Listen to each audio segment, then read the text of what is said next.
Hello everyone, Minus here, and we are now halfway done with our class updates as we dig into the class changes from Pantheon Rise of the Fallen, which were unveiled via their new website update on August 30th, 2020.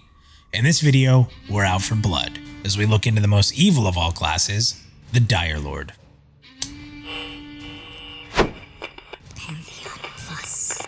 So starting in the general info near the top of the page, the Dire Lord is now strictly labeled as a tank role, a change from previously being labeled as a tank and utility. The only combat resource currently mentioned is Essence, which is kinda strange because all other melee classes have Endurance as a secondary resource. Previously they were listed as being able to wear cloth, leather, and mail, but now they're simply listed as Heavy Chain. It's worth noting that Heavy Chain seems to be a Dire Lord only as a top tier armor capability. So that's not to say someone who wears plate can't wear it possibly, but if you're optimizing your class, Dire Lords may have no competition. Previous weapon types were listed as one-handed and two-handed edged weapons. It appears that this has changed significantly as they are now able to use swords, great swords, edged weapons, great blades, axes, and great axes. While it isn't a confirmed change, it also doesn't list that they receive any kind of bonus for two hands or dual wielding as it used to on the old site. It's worth noting though that the Dire Lord not only wears a lesser armor than the other tanks of Paladin or Warrior, but that it features currently only 6 weapon types to the Paladin's 12 and the Warrior's obscene total of 19. It's just worth thinking about when you're talking about tank competition. There is no changes to the 4 races however, which can be Dire Lords, and that is the Darkmere, Human, Ogre, and Scar. So let's jump into the new abilities listed on the site or changes that may have occurred. First of all, Provoking Phantoms has been changed slightly and is less wordy.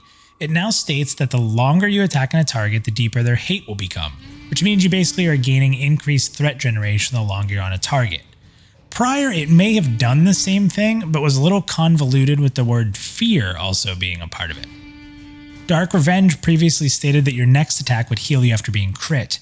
Now this ability states that your next Thresh, which is an attack ability, will heal you, making it tied to Thresh, not just any attack. Harm Shield was also changed, as previously it stated that physical damage dealt to you within a radius would cause blood spatter on the attacking enemy. It was oddly worded as it said within a range previously, as it's been cleaned up to now say that all enemies that strike you will take damage, working like a typical Harm Shield would. Essence Thief has changed almost completely.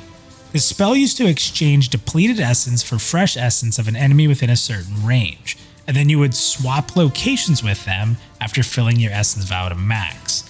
Then it stated that you would have different effects on the enemies in the form of enemy shock depending on what type of enemy it was. So now it's much more toned down and says you manifest at the location of your enemy and generate essence.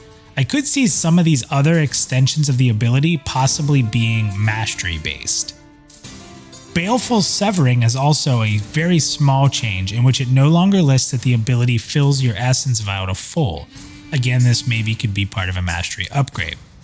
Canopy of Blood changes a tiny bit. Previously the spell stated that all within X meters around you would be protected from magical effects, and now it only states that it makes you immune as the Dire Lord. It also states that it will absorb a small percentage of your total health in spell damage, signifying that there is a limit to the damage absorption. I feel like I'm getting repetitive, but this feels like another thing that could be added with the mastery system. The next change is a very interesting one for a few reasons. In the past, Dire Lords had the ability to be in different blood states. One of those was Nightmare Blood. Now this ability does the same exact thing as it did before, and even defines it as altering your blood state in the definition of the spell. But it no longer states blood state Nightmare Blood, just Nightmare Blood. However, the next spell, Blood State Essence Leech, remained labeled the same as it was previously with Blood State in the name. It also now defines the crit chance increase by 10%, as well as healing 10% of the damage done. Now these two spells being labeled differently might just be an error, because at first I thought that possibly Nightmare Blood was no longer a state, but in reading both the way they're worded, it does appear that it still is. I'm curious to see if it's just a typo on one or the other that make them both either a blood state or if they're just removing that from the name. Finally, the ability Splatter has been more refined and states that you can spread a detrimental effect to an enemy of about 4 enemies in total within a short distance, defining the number of enemies it can affect where it had not done so previously. So next, let's talk about the abilities that were on the old site but are no longer on this site. Now, a disclaimer as we always do in these videos, it does not mean that they're gone forever. You can notice at the bottom of the page that it says this is not a complete list of the abilities. But what is important is looking at how the new abilities have changed slightly and understanding that the mastery system has been included since this change. So these abilities could be part of mastery, they could be changed significantly, or they could be removed, but let's talk about what's not here anymore. Relentless Vitality is gone. This was a passive that when your health was lower, your natural regeneration was stronger. Now here's something interesting to think about. We've heard Joppa mention that there will be no natural regeneration in combat. So is this something the Dire Lord will have that others do not? Similar to how the Shaman can naturally regain mana?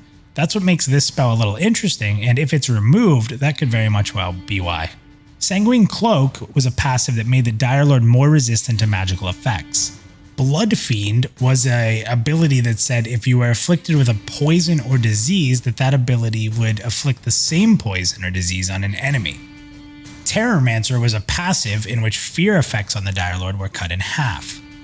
Blood States, as mentioned earlier, being a little bit of confusion about how they're worded, but however only one of the old states was not shown. This one was Torrential Veins. Now this would help you regen HP faster and gain essence faster as well. Grip of Torment would negate any healing benefits on a target enemy. Sanguine Blade was an attack which drained an enemy's mana, but also reduced their magical resistances. Sanguine Shield, a 2-second buff that lessens a magical attack against you, and could be nullified completely based on the Dire Lord's constitution, has also been removed. Abyssal Strike was a vicious attack which ignored an enemy's armor, and Edge of Midnight was a strike that absorbs a magical effect from your enemy and grants it to you. Overall, a lot of what we know about the Dire Lord is intact, and that said, while some are small, there are a lot of significant changes on the wording for a lot of the abilities now listed on the site. Dire Lord is an interesting class because it's highly tailored to fighting magical enemies, so I'm very curious to how it stands toe-to-toe with a physical attacking enemy. Overall, I think the abilities on the site paint a pretty good picture for a newcomer to understand what a Dire Lord is all about, and that's a very big positive. However, looking at tanks as a whole, it's kind of odd that 4 out of 9 races can be a Dire Lord, and only 2 out of 9 can be a Paladin.